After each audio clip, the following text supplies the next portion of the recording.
నమస్తే, this is శౌర్య. విజయ్ దళపతి ఇప్పటి వరకు మనం సినీ హీరోగానే చూసాము. ఇప్పుడు రాజకీయ నేతగా కూడా మనం చూడబోతూ ఉన్నాము. సో తొలి తొలి అడుగులు వేయబోతూ ఉన్నారు రాజకీయంలో. మరి అసలు విజయ్ ఇప్పటి వరకు కూడా ఆయన కులం ప్రస్తావన ఎక్కడ కూడా రాలేదు. బట్ ఇప్పుడు మాత్రం కులం ప్రస్తావన వస్తోంది.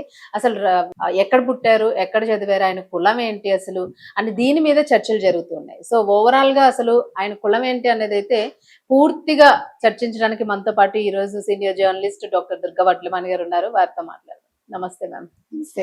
మ్యామ్, మీకు తమిళనాడుతో జనరల్ గా చాలా మంచి అనుబంధం ఉంది.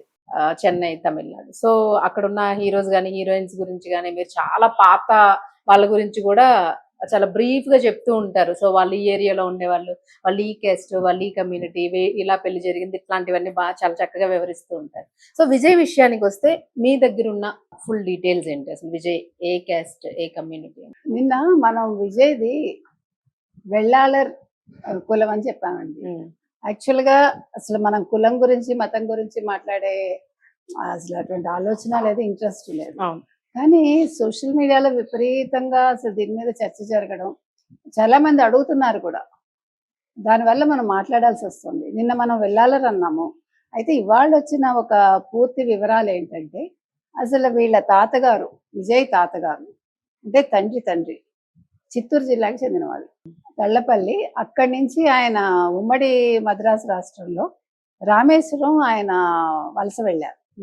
రామేశ్వరం వెళ్ళాక ఆయన ఒక మత్స్యకార కుటుంబానికి చెందిన అమ్మాయిని రెండో వివాహం చేసుకున్నాక వాళ్ళకి చంద్రశేఖర్ పుట్టాక చంద్రశేఖరు వెళ్ళాలరని రాయించుకున్నారు కులంలో.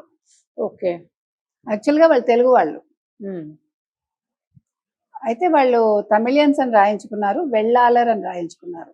మరి ఎందుకనో మనకు తెలియదు. అయితే ఆయన అంటే ఇదేం తప్పులేదు, మంచిదే. మాదిగ కులానికి చెందినవారు ఎవరు, వీళ్ళ తాతగారు. ఆయన మత్స్యకార కుటుంబంలో చేసుకున్నారు, కానీ ఈయన వెళ్ళాలర్ అని రాయించుకున్నారు. మీకు అర్థమైందా ఇప్పుడు? అయితే కొడుకు దాకా వచ్చేసరికి స్కూల్లో నిన్న మనం చెప్పుకున్నట్టుగా అక్కడ caste religion, no caste no religion అని రాస్తే వాళ్ళు ఒప్పుకోకపోతే తమిళియన్ అని రాయించారు. కానీ అదే మనకి బాధ. ఇప్పుడు తమిళనాడులో ఉండే తెలుగు వాళ్ళు కావచ్చు, ఇతర రాష్ట్రాలు, ఇతర దేశాల్లో ఉండే తెలుగు వాళ్ళు, ముఖ్యంగా తమిళనాడు వాళ్ళు మదర్ టంగ్ తమిళ్ అని రాయించేసుకుంటారు.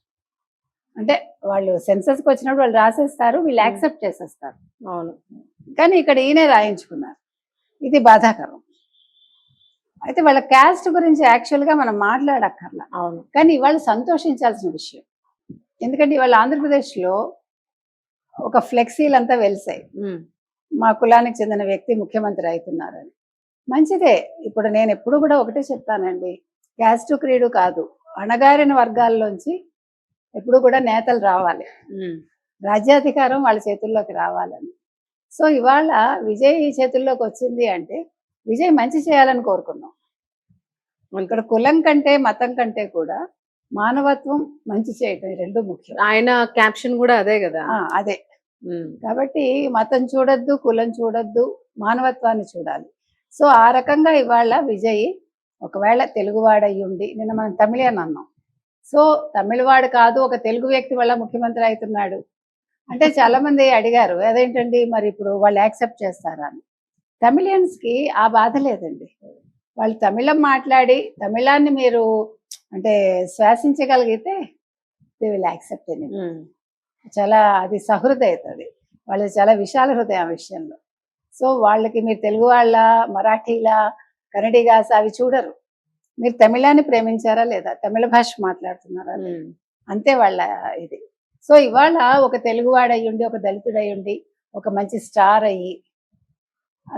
అయ్యాక మళ్ళీ ఇవాళ ఒక రాజకీయాల్లోకి వచ్చి ఇది మెచ్చుకోవాలి. తర్వాత చంద్రశేఖర్ వచ్చి రచయితగా తమిళ సినీ ఇండస్ట్రీకి వచ్చాక అతను ఈవిడ శోభ ఎవరైతే ఉన్నారో భార్య, ఆవిడ బ్రాహ్మణ్ కుటుంబానికి చెందిన ఆవిడ.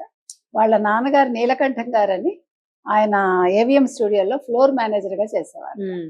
సో ఆ అమ్మాయిని పెళ్లి చేసుకున్నారు. అలాగే సంగీత, లండన్లో అమ్మాయి ఉండేది. ఆ అమ్మాయి ఎవరు, ఇతని వీరాభిమాని, ఎవరికి, విజయ్ అమ్మ చెప్పినందువల్ల అయితే అతనే ఇష్టపడి పెళ్లి చేసుకున్నారు. మొత్తం మీద ఇదండి అతని హిస్టరీ. సో ఇక్కడ మనం చెప్పాల్సింది ఏంటంటే ఇవాళ నిన్న ఒక కమెంట్ వచ్చింది, మేడం మాదిగల మనుషులు కాదా అని. చాలా బాధ అనిపించింది. అసలు మనకు అది ఇష్యూ కాదు. మాదిగలు పైకి రావడమే మనం కోరుకుంటున్నాం. అవును. మాదిగల అసలు మనకు అనవసరం. అది ఒక మంచి మనుషులుగా వాళ్ళు పైకి వచ్చి వాళ్ళు రాజకీయాల్లో వాళ్ళ ఉనికి చాటుకుని, ఎప్పుడు ఒక కులం వాళ్ళు 2 కులాల వాళ్ళు వాళ్ళే రాజ్యాధికారం చేపట్టడం కాదు కదండి. ఎప్పుడు కూడా రెడ్లో కమ్మాళ్ళో లేకపోతే వీళ్ళు ఫలానా కులం అని కాకుండా అందరూ రావాలి, అందరికీ సమాన హక్కు ఉంటుంది కదా. కాబట్టి ఇవాళ నిజంగా మనం చెప్తున్నామండి, విజయ్ వస్తున్నారు. కాకపోతే ఏంటంటే 108 సీట్లే వచ్చాయి, అది 118 వచ్చుంటే ఇంకా బాగుండేది. సరే, దాని గురించి తర్వాత మాట్లాడుకుందాం. తప్పకుండా మేడం.